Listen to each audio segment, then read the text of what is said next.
Okay, so in this video I'm going to show you how to improve the Jeep's stock soundbar. If you've already taken yours out, see my other video on how to, you can hear how basically crappy it is. It's nice that they included it, but it's really not great for sound. So what I'm going to do is I'm going to take the stock speakers out.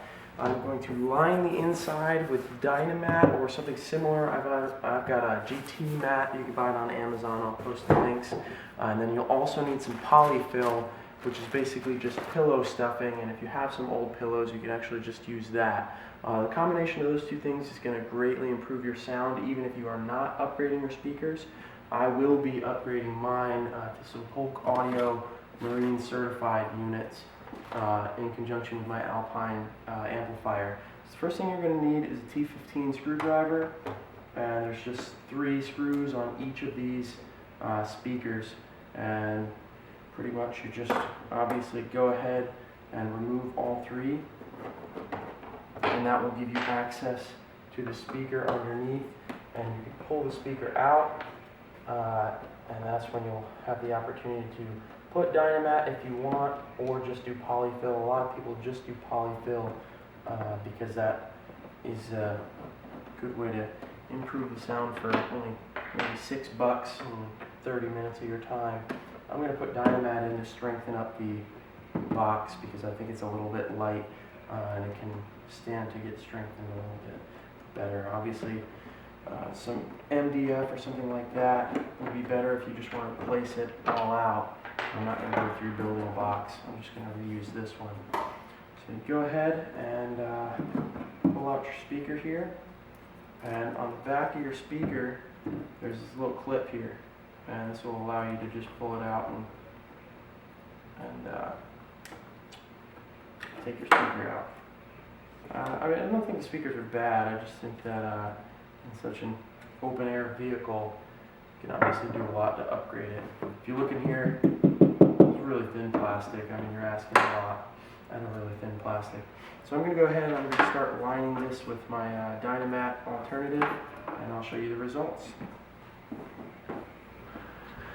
Okay, so I'm not going to go into too much depth on how to Dynamat stuff, but I'll show you what my method is. I like to cut a piece that's easy to work with, and then out of this piece, cut like a little square, and heat the square up with a heat gun, and then apply it on the inside.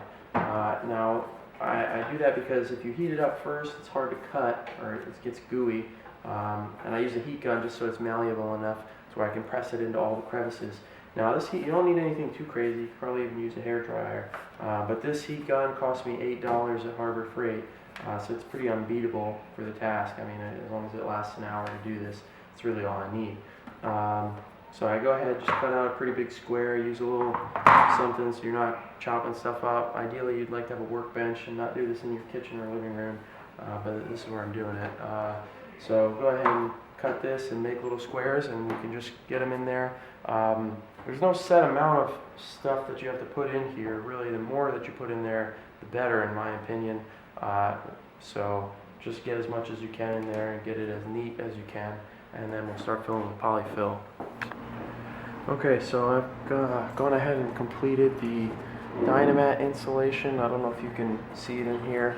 Really the trick is just using small enough pieces to where you can get up in all these side spots and everything around here. Just basically get as much covered as you can. The more you can get covered, the better it's going to sound. So like I said, I finished the Dynamat. The next phase is going to be getting the Polyfill. And we're going to take this Polyfill here, and we're going to stuff it into the whole soundbar. You want to get it all in here, kind of like a medium density, so softer than it comes in the bag. To get in here, just find something long that you can kind of press it down in, so that you know that you're getting everything full. All right. Okay, so I've gone ahead and I've packed everything with the fiber fill. Now what I found is you'll just need one bag of this, it's 20 ounces of the fiber fill. I'll post a link. It should cost you maybe $3 or $4, something like that. It's not expensive, and you only need one bag. So I packed it pretty densely in here to eliminate any vibrations, and then I've more loosely packed it around the outside. I don't know if you can see, yeah. More loosely packed it around the outsides here. All this is all packed fairly loosely.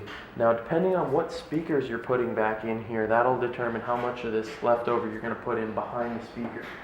This is the stock speaker, and as you'll see, it takes up like no space behind there. So if you're going to go ahead and put these stock speakers back in, you can probably fill it in pretty well. Really, what you don't want to have is you don't want this getting in here, blocking the movement of the speakers. Like you don't want to touch in anything. So if you're worried about that, just leave it a little bit more empty.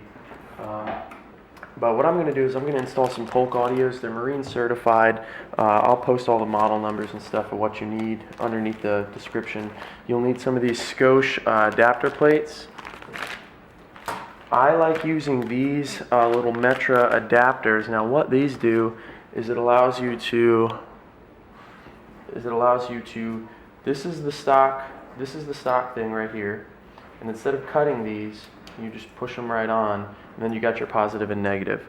I mean, for the $5 or whatever they cost, it's worth it to not chop into my stock harness. So you'll need a set of those. And then lastly, what pretty much everybody uses in these Jeep JKs are these Polk audios, the DB651Ss. Now these are a slim mount speaker. We're not going to use those. The slim mount speaker that's going to fit perfectly in here. And obviously it's a much better speaker than what you just pulled out. So I'll go ahead and I'll mount some of these up. I'll let you see what it looks like. Alright, so this is the finished product. As you see, I reused the stock grills. You can use the Polk ones. They'll fit and everything if you want. But my thought was anti-theft, so I left these ones like they are here. One note on the Scosche adapter plates that you need to mount these speakers. One of the holes you may want to enlarge a little bit when you're installing. It's not completely necessary, but it'll make the install go easier. So that's one note. You may be wondering why I've got this here. This is what I use to push the polyfill down into the center section here. And as you can see, it looks stock and it's going to sound a whole lot better. So thanks for watching.